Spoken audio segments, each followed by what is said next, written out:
ठरलं तर मग मालिकेच्या येणाऱ्या भागामध्ये आपण पाहणार आहोत की प्रतिमा अश्विनला समजावू लागते की घरामध्ये सगळ्यांना धक्का बसला आणि आपण पूर्णाजीची काळजी घ्यायला पाहिजे आणि तू तुझं घर सोडून जाण्याचं का बोलतो. या प्रियामुळे अश्विनला धक्का बसलेला असतो, त्यामुळे आता सगळे अश्विनला सावरतात. ते प्रियाची जेलमध्ये रवानगी झाल्यानंतर तेव्हा तिथे नागराज आणि मही पण प्रियाची चांगलीच खेचत असतात. नागराज बोलायला लागतो, तू एकटी तरी पडलीस ना, तुझ्या आतला चैतन्य कधी शांत होणार नाही आणि तू एवढी कारस्थानी केलीस की आम्हाला पण त्यामध्ये तू मागे टाकलेस. इथे पूर्णाजी सगळ्यांना विचारत असते की माझी तन्वी कुठे, तेव्हा सगळे गप्पा असतात.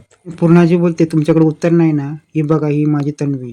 आणि पूर्ण ही साईला जवळ करते. इकडे अश्विनला खूप मनस्ताप होत असतो आणि तो खूप मोठं पाऊल उचलतो आणि अश्विन बोलायला लागतो, या सगळ्यामध्ये आपणच जबाबदारी आहे. या तन्वीला लग्न करून आपणच या घरी आणलं. म्हणूनच तो स्वतःची नस कापून आत्महत्या करण्याचा प्रयत्न करतो आणि अर्जुन आणि सायली सगळे येतात आणि त्याला या सगळं करण्यापासून दूर करतात. आणि त्या अश्विनला मानसिक धक्का बसलेला असतो. सगळे त्याला समजून सांगतात की घरामध्ये मनस्थिती सगळ्यांची बिघडलेली आहे आणि तू असं करशील तर पूर्ण आजी आणि त्यांची काळजी कोण करेल.